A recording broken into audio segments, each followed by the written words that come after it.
วัสดีค่ะเพื่อนๆทุกคน Hi guys, welcome back to my channel. Today I'm going to make a dinner for my husband and it's gonna be a hen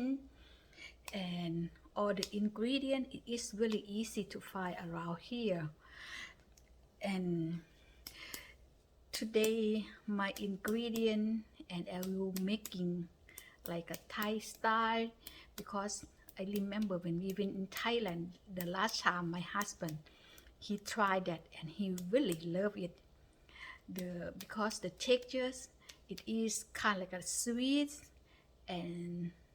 also spicy in the same time and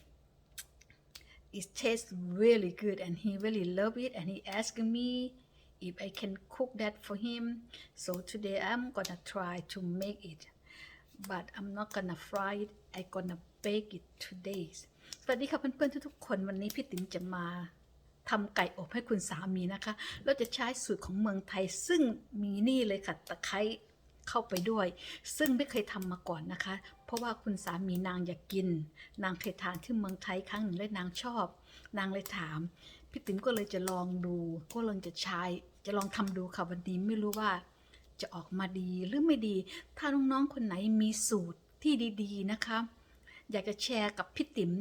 ส่งมาได้เลยนะคะน้องๆครับเพราะว่าพี่ติ๋มก็อยากจะมีหลายๆสูตรเพราะว่าที่นี่คุณสามีนางชอบกินไก่มากก็เลยอยากจะทำหลายๆอย่าง